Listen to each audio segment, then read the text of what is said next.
Mais en fait, Jésus, lui, va insister sur quoi? Pas sur le fait de rejeter le monde, mais d'avoir la bonne attitude envers Dieu et envers notre prochain. C'est pour ça que le thème d'aujourd'hui, c'est reste la lumière, en fait, en toute occasion. Oui, on va souffrir, la Bible nous le dit. Jésus-Christ a dit, le par où je passe, vous y passerez aussi. Bonjour à tous et bienvenue sur Vitamine J. Nous avons débuté la dernière fois sur les psaumes et on continue aujourd'hui avec le psaume 2. Bonjour David, est-ce que tu peux nous amener dans cette méditation? Bonjour Déborah, bonjour à tous et à toutes. Effectivement, on continue notre méditation sur les psaumes. Le psaume chapitre 2, verset 2, et je vais m'arrêter sur celui-là en particulier, qui nous dit « Pourquoi les rois de la terre se soulèvent-ils et les princes se liguent-ils avec eux contre l'Éternel et contre son oint? Amen. » En fait, ce psaume-là, c'est un psaume prophétique et messianique à la fois. Ça parle de David lui-même quand il parle du oint de l'Éternel, et c'est le roi. Hein. Mais en même temps, c'est quelque chose de prophétique, c'est-à-dire ça projette la venue de Jésus et ce qui va se passer comme guerre spirituelle. C'est-à-dire cet affrontement, non seulement contre le diable et tous ses démons, mais surtout l'affrontement entre la vérité et le mensonge. Parce que Jésus, c'est le chemin, la vérité et la vie, on le sait. Quand il va venir, le Messie, ça va être une guerre contre l'adversaire. On voit qu'il va être confronté au diable directement quand il va sortir des 40 jours de jeûne et prière. Et on voit que ça va être un affrontement continuel. Jusqu'à la croix, en fait. Et que l'adversaire va l'attaquer de tous les côtés, essayer de malmener la vérité. Bien sûr, il ne peut rien faire contre la parole de Dieu, parce que la parole, c'est la vérité, elle ne bouge pas, c'est le socle. Et on voit que cette guerre-là, elle n'est pas seulement contre Jésus-Christ, mais elle est aussi contre nous, c'est les enfants de Dieu. Pourquoi? Parce qu'on croit en Jésus et qu'on est devenu le temple du Saint-Esprit. Et qu'à partir de là, l'Église de Jésus-Christ, elle est entrée aussi dans une guerre. Et on voit que cette guerre-là, elle se porte sur notre manière de répondre à ce monde-là. Et ce monde-là est sans cesse en train d'agresser en fait la vérité. Si on regarde bien, tout ce qui se passe dans le monde, c'est toujours des choses qui vont contre la parole, contre ce que Dieu a institué depuis le départ. Et puis ça se soulève en fait, comme là c'est marqué dans les psaumes, il y a un soulèvement en fait continuel. Et on voit que le Seigneur, lui, il va nous enseigner à avoir ce comportement en fait.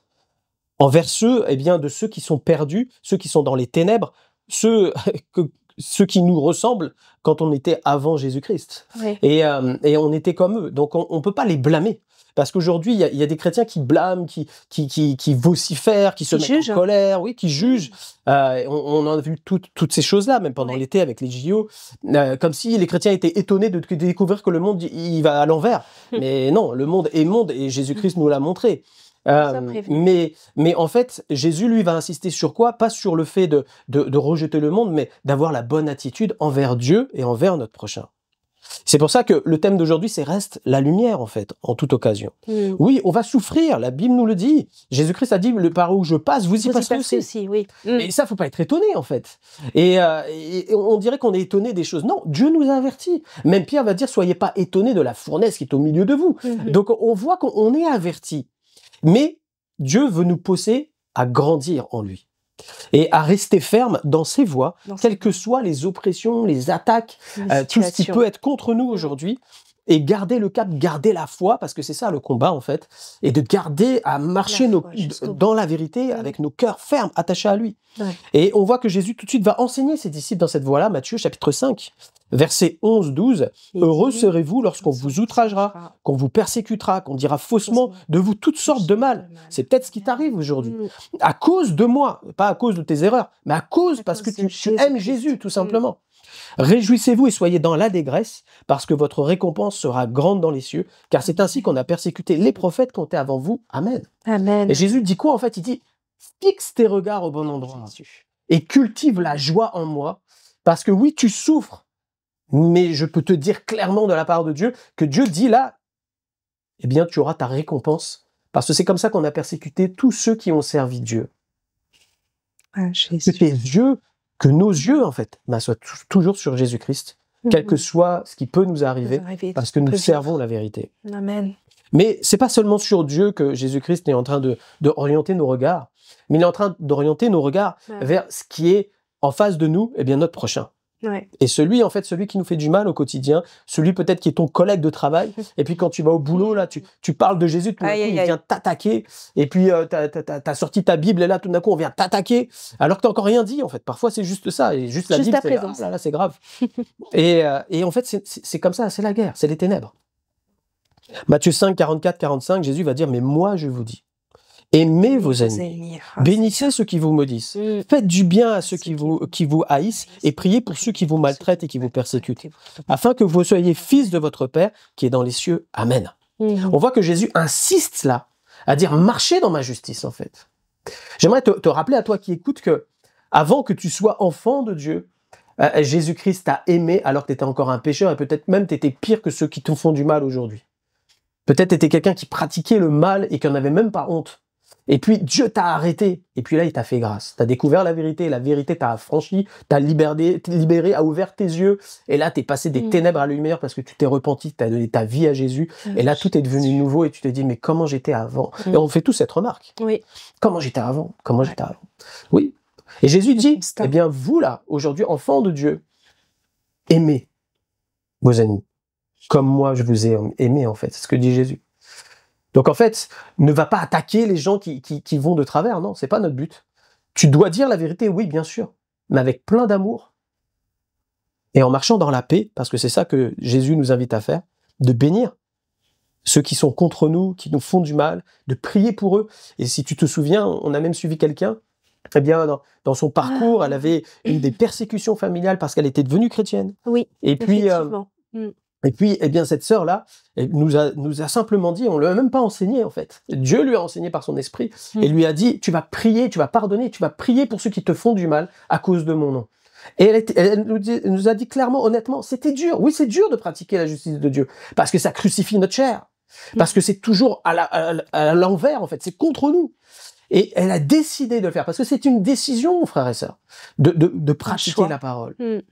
Tu dois t'aligner, en fait. Tu as la capacité, tu as l'Esprit de Dieu pour le faire. Et elle a pratiqué. Et qu'est-ce qui s'est passé? Les gens n'ont pas changé, mais elle a changé. Elle a été délivrée, elle a été purifiée dans ses pensées. Et puis toute cette haine, cette amertume, cette rancune, etc., ces reproches, tout est tombé en miettes, en fait. Et ça a été remplacé par quoi? Par la joie du Saint-Esprit, la paix du Saint-Esprit, la présence de Dieu. Et c'est ça que Dieu veut faire dans ta vie. Et quand on passe par ces moments difficiles, mais en fait, c'est pas pour nous écraser, en vrai. En vrai, c'est pour nous élever. Parce que Jésus dira, là, verset 45, « Afin que vous soyez fils de votre Père qui est dans les cieux. » C'est-à-dire, il y a un but à tout cela. Il dit, « Afin que vous soyez fils. » Ça veut dire, tu n'es pas encore fils et fille. C'est quoi un fils et fille? Tu vas dire, mais moi, je suis enfant de Dieu. Oui, tu es enfant de Dieu, mais tu n'as pas atteint encore le palier de maturité que Dieu veut dans ta vie. C'est-à-dire qu'on voit Christ à la place de toi. Amen. Et c'est ça, en fait. Ouais. Et ça, c'est le chemin de souffrance, mais un chemin d'excellence. Et c'est là où Dieu veut nous amener aujourd'hui. À rectifier nos voies et à dire, où est-ce que j'en suis? Est-ce que je marche dans l'amour?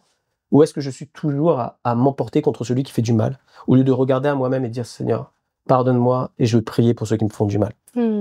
Et voilà la pensée que je voudrais vraiment déposer sur ton cœur aujourd'hui de la part de Dieu. Que Dieu vienne sonder nos cœurs encore aujourd'hui, et je te laisse la parole pour terminer. Amen, c'est puissant. C'est puissant, gloire à Dieu. Je vais simplement partager ce verset pour terminer qui dit 1 Corinthiens 16, verset 13, « Restez vigilants, tenez ferme dans la foi, soyez courageux, fortifiez-vous, que tout ce que vous faites soit fait avec amour. » Amen. Le Saint-Esprit vit en nous, nous sommes ce temple, et c'est ce qu'il est qui doit rayonner de nos vies. Et je vais prier maintenant afin que nous soyons remplis et à l'écoute, et surtout que nous pratiquions cet amour que le Seigneur nous a donné. Amen. Seigneur Père éternel, Seigneur, merci pour ta parole qui est la vérité. Merci parce que tu parles, Seigneur, au cœur aujourd'hui.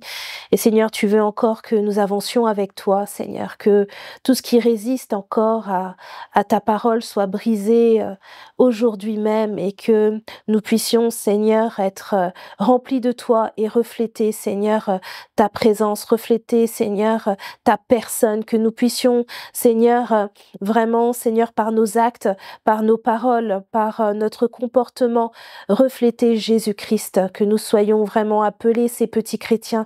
Seigneur, merci Seigneur pour ta grâce dans chacune des vies.